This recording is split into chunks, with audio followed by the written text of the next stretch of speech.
Hello and welcome to another episode of Fly Day Friday, the day of the week where we talk about things that fly. Today we're going to be taking a look at the JJRC H8 Mini. This is available from several different vendors. The one that I got specifically is from JJRC, but I've seen it from eSheen as well. But anyway, when you open the package, you're going to find the product manual, you're going to get a couple of spare props, a USB charging cable, a mini screwdriver in case you need to make repairs, and interestingly enough, 4 landing feet, because the actual quad doesn't come with landing feet on it. You get the controller, which is pretty much the standard nano-sized controller, and the quad itself. The one that I got is a very nice black color. It is extremely solid. It's one of the most solid little quadcopters that I've held. And inside of it, you'll find a very small, very uniquely sized and shaped battery. It's 150 milliamp hours, 3.7 volts, which unfortunately means that I've only had one battery to use with this the entire time I've been using it. Because this thing sort of bridges the gap between nano quadcopters and micro quadcopters. I think they call it a mini micro. And it's a really interesting size. And because I did forget to mention it there, that 150 milliamp hour battery will get you a little under 5 minutes of flight time. On all the documentation, it says between 5 and 7, and 5 minutes is pretty much where I was whenever it would stop. Didn't really get much of an LVC warning or anything. It would hit around 5 minutes, sometimes a little less than 5 minutes, and it would just drop. Or it would sort of start to lose power and then drop. So as far as how it flies, this is a truly unique little quadcopter, I have to say it. Out of the box with the included controller, it has 2 rates, really fast and ridiculously holy crap fast. By that I mean the yaw rate. The pitch is just excellent one way or another. I'm not gonna say it'll do extremely well in really high wind because it does still have these little prop guards on all 4 sides, but it does do really well in light wind, in no wind, indoors obviously, and even in some pretty strong wind. It was able to keep up, especially when I put it on the highest rate.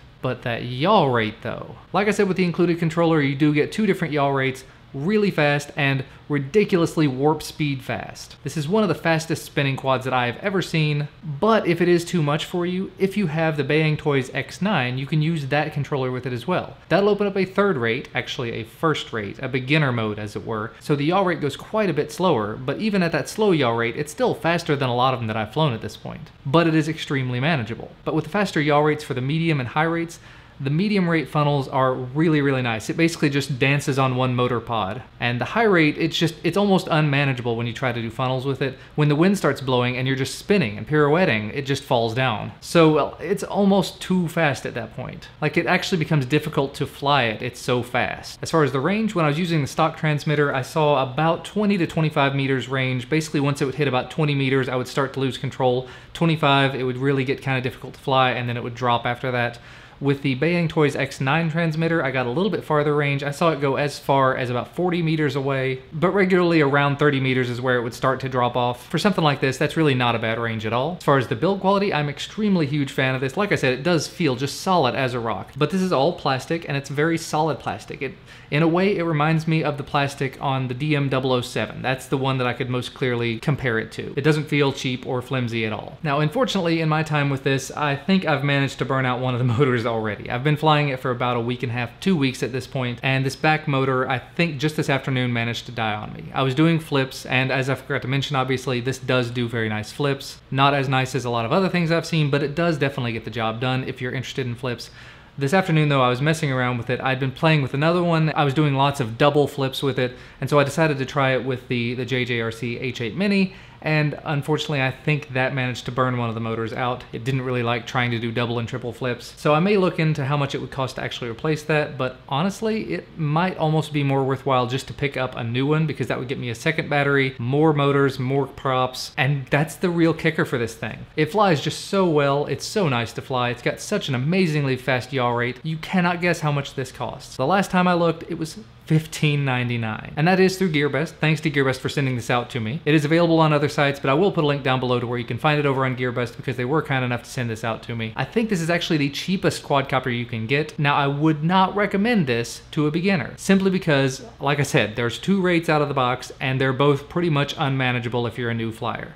I consider myself kind of an intermediate flyer at this point, and I've still crashed this more than my fair share of times. I have my traditional green props that were once white because I've spent an awful lot of time in the grass at this point. But I think that's really about all I have to say for this. For about 16 bucks, you can get a quad that is a whole lot of fun and can do some just absolutely ridiculous pirouettes and funnels. It is just an awful lot of fun. So I may actually order a 2nd one just to go ahead and have the spare parts. If you are a beginner and you're getting into something like this, I would recommend taking a look at the Bangtoys X9 first, because with that that transmitter, you can also control this one. So I think the X9 is about $20 and this is about $16.